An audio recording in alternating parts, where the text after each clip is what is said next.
بسم الله الرحمن الرحيم. نتمموا بعد تتم الفيديو السابق. وصلنا لهاد العدد تكلمنا عليه، زد سي ناقص زد ا على زد بي ناقص زد ا. قلنا هاد العدد هذا الا حصلنا عليه عدد حقيقي موجب كان او لا سالب، هذا تعني على ان القياس ديال الزاويه ا بي ا سي هو صفر بترديد بي، يعني اما صفر اما بي. الا كان موجب فهو راه صفر، الا كان سالب اذا راه هو بي. في جميع الحالات فهذا تعني على ان النقط مستقيمين، دونك لان القياس ديالهم دونك هي ا بي يا اما سي كاين هنايا، يا اما سي كاين لهاد الشيء. دونك هنا غتكون الزاويه هي صفر، بينما السي الا كانت هنا فهي غادي تكون الزاويه هي بي. اذا في كلتا الحالتين فالنقط مستقيمين.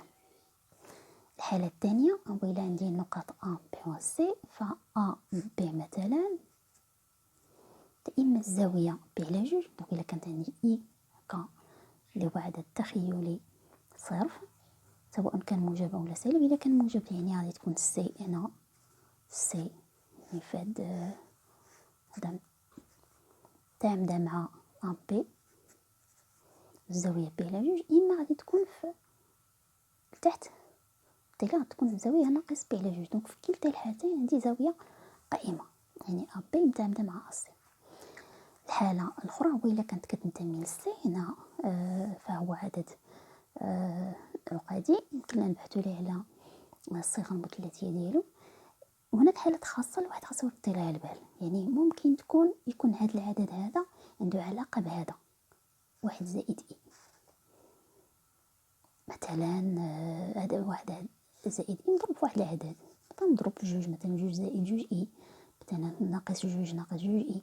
يقدر يكون بلوز او موان، يعني ماشي لابد ما تكون يعني يقدر يكون موان ناقص اي اولا واحد ناقص اي، بلوز او موان اي ولا بلوز او موان زا. ضرب في واحد العدد فهذا عنده علاقة مع زاوية، عندها علاقة مع بي على 4. كا بي على 4 إما بي على 4 إما 3 بي على 4 إما ناقص بي على 4 إما ناقص 3 بي على 4. هادي غتكون عندها علاقة مع كا بي على 3، بي على 3 جوج بي على 3 ناقص بي على 3 أولا ناقص جوج بي على 3. هادي غتكون عندها علاقة مع كا بي على 6، بي على 6 ولا ناقص بي على 6. طبعا أنا تنتكلم على زائد أولا ناقص، زائد أولا ناقص. هذا كذلك بليز أو موان، بليز أو موان يعني يقدر يكون ناقص واحد زائد اي جذر 3 ولا ناقص واحد ناقص اي جذر 3 إلى آخره. المهم أنه عنده علاقة بهذا الأعداد. فقد تكون زوايا اللي هي معلومة عندها علاقة مع بي على 4 بي على 3 أولا بي على 6. بالخصوص هاد بي على 3 فهي مهمة، حيت ممكن يكون مطلوب منا مثلا طبيعة مثلث، ويكون المثلث مثلا ا بي سي يكون متساوي الأضلاع. إذا القياس ديال الزاوية ديالو هي بي على 3، جميع الزاوية بليز أو موان بي على 3.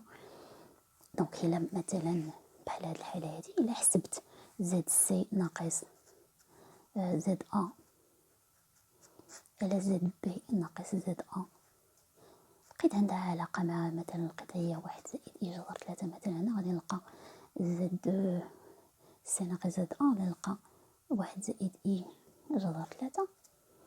فهذا تعني على أن القياس ديال الزاوية دونك ا بي ا سي القياس ديالها هو بي على 3 ترديد 2 بي. إذا القياس ديال هاد الزاوية بي على 3، دونك تكفي أنني نشوف القياس ديال هذا ديال قياسات ديال الأضلاع. دونك نرد البال للحساب. فعند كيف يمكن استنتاج قياس زاويات متجهتين انطلاقا من هذا العدد. هاد العدد زد سي ناقص زد ا على زد بي ناقص زد ا كذلك الحساب ديالو مثلا في المثال السابق لقيناه اي، استنتجنا الزاوية. يمكننا نستنتجو من هنا كذلك المعيار ديال زد سي ناقص زد ا على زد بي ناقص زد ا يساوي معيار ديال اي اللي هو واحد. اذا هذا يستلزم على ان المعيار ديال زد سي ناقص زد ا يساوي المعيار ديال زد بي ناقص زد أ، وهذا تعني على أن أسي يساوي أبي المسافات. دونك هاد العدد العقدي من جهة يمكن يعطينا العرض القياس ديال الزاوية أبي أسي، من جهة يمكن يقول لنا يعطينا فكرة على المسافات أبي و أسي هل هما متساويتان أم لا.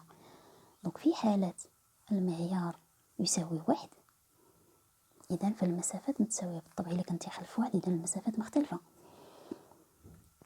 دونك هذا ناخذ المثال اللي شفنا في نبدا نتممو على المثال. شفنا على أن مثلا دي تعطاتنا دي هي ناقص 5 إي، ثم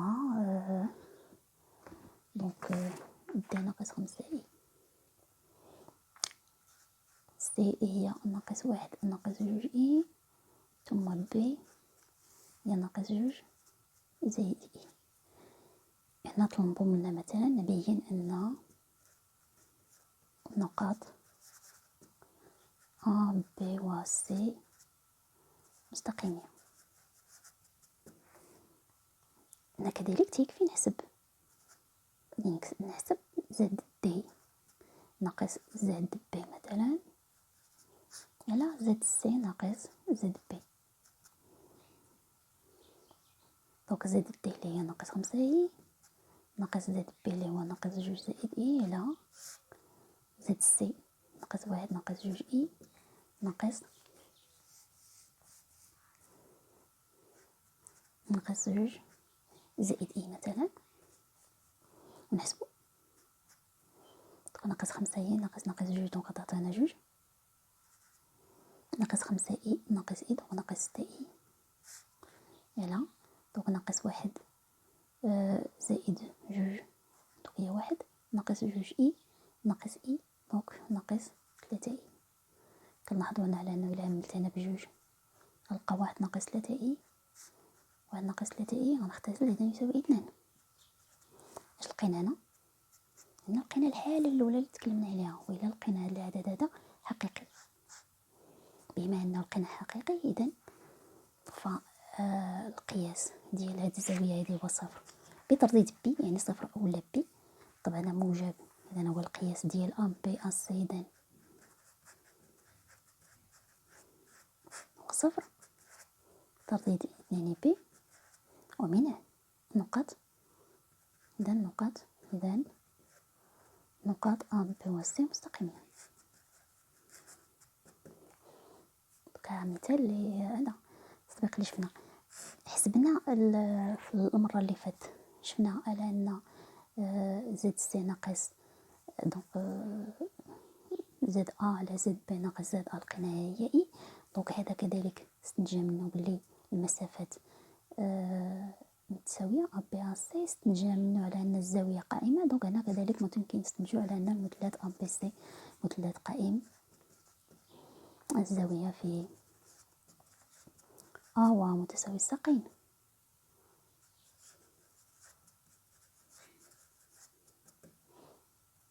لأن القياسات ديال الأضلاع الضلعين متقايسين ثم الزاوية فهي قائمة.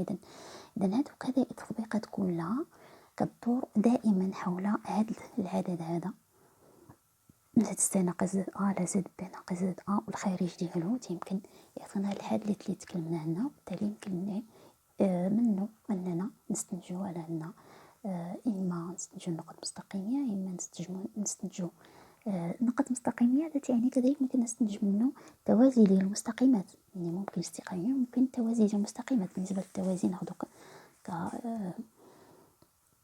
مثلا بغينا نبين على أنه أ بي متوازي مع سي دي مثلا مستقيمين،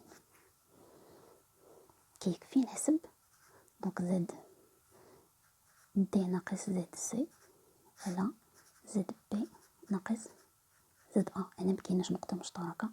دونك هذا إلا لقيتو تينتمي لآ فهذا تيعني على أن الزاويتين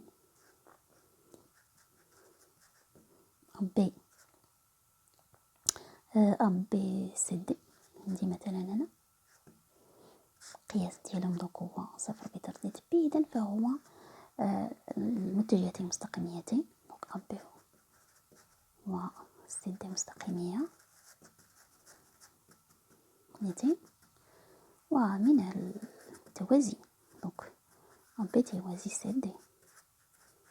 دونك هذه كلها هي تطبيقات الأعداد العقدية، ويمكن نربطوها بالهندسة، وبالتالي نستنتجو منها الأوضاع ديال المستقيمات وكذا طبيعة المثلثات وغير ذلك. إذن الحلقة مقبلة إن شاء الله.